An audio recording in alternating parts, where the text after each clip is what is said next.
Selamat pagi anak-anak, salam sejahtera untuk kita semua. Pada kesempatan ini kita bertemu kembali untuk membahas materi muatan bahasa Indonesia, yaitu makna kata atau istilah, antonim dan sinonim.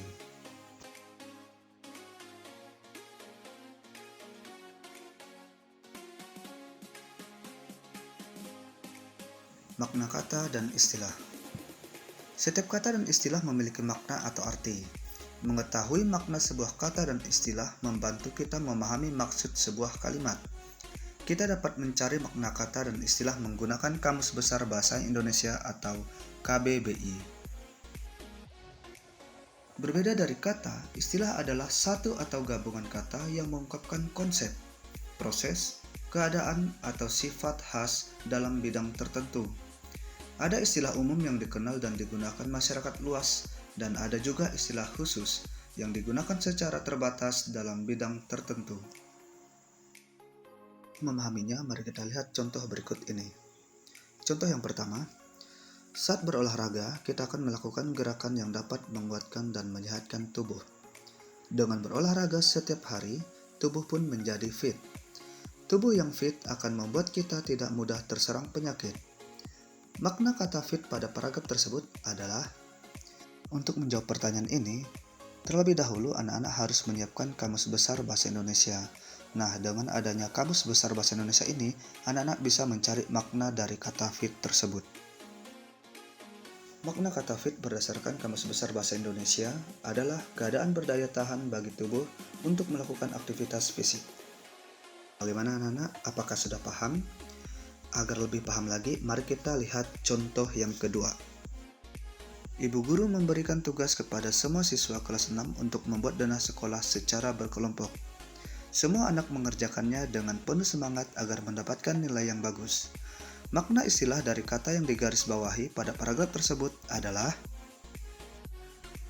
sama seperti makna kata, untuk mencari makna istilah juga memerlukan Kamus Besar Bahasa Indonesia. Nah, berdasarkan Kamus Besar Bahasa Indonesia, denah memiliki makna gambar yang menunjukkan letak kota, jalan, dan sebagainya. Berarti, istilah dari denah sekolah memiliki makna gambar yang menunjukkan letak sekolah. Nah, bagaimana anak-anak? Mudah bukan? Selanjutnya, sinonim dan antonim. Terlebih dahulu kita akan membahas antonim. Antonim disebut juga sebagai lawan kata. Antonim adalah kata yang mempunyai makna berlawanan dengan kata lain. Misalnya, antonim kata pendek adalah panjang. Baik, perhatikan, berikut ini adalah beberapa contoh antonim. Yang pertama ada kata amatir, di mana antonimnya adalah ahli. Yang kedua, asli, antonimnya palsu. Yang ketiga, besar, antonimnya kecil. Yang keempat, fakta, antonimnya fiktif. Dan yang terakhir, jauh, antonimnya dekat.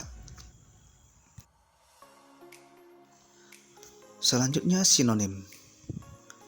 Sinonim disebut juga persamaan kata. Sinonim adalah kata yang memiliki makna sama dengan kata lain. Misalnya, sinonim kata kreasi adalah ciptaan. Nah, untuk memahaminya, perhatikan beberapa contoh berikut ini. Yang pertama ada kata ahli, sinonimnya pakar. Yang kedua, dampak, sinonimnya akibat.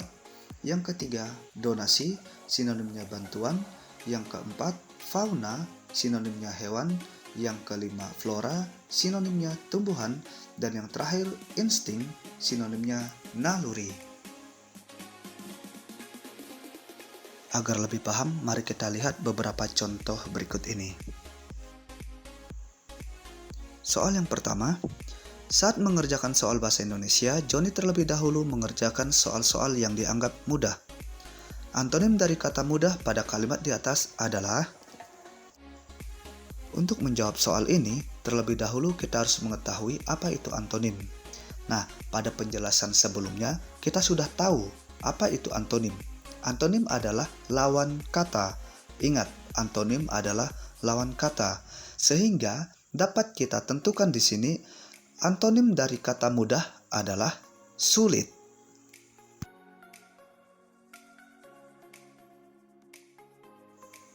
Soal yang kedua, Andi merupakan pegawai swasta yang rajin bekerja, sehingga dia sering diberi insentif oleh atasannya. Sinonim dari kata insentif pada kalimat di atas adalah. Untuk soal yang kedua ini, agar bisa menyelesaikannya, kita juga harus tahu apa itu sinonim. Nah, sinonim adalah persamaan kata. Ingat, sinonim adalah persamaan kata, sehingga dapat kita simpulkan di sini bahwa persamaan kata dari kata insentif adalah bonus. Berdasarkan pembelajaran hari ini dapat kita simpulkan, yang pertama, untuk mengetahui makna kata atau istilah dapat menggunakan Kamus Besar Bahasa Indonesia atau KBBI. Yang kedua, antonim disebut lawan kata. Yang ketiga, sinonim disebut persamaan kata. Nah, semoga bermanfaat pelajaran kita hari ini. Sampai jumpa di pertemuan berikutnya. Salam sejahtera untuk kita semua. Tuhan memberkati.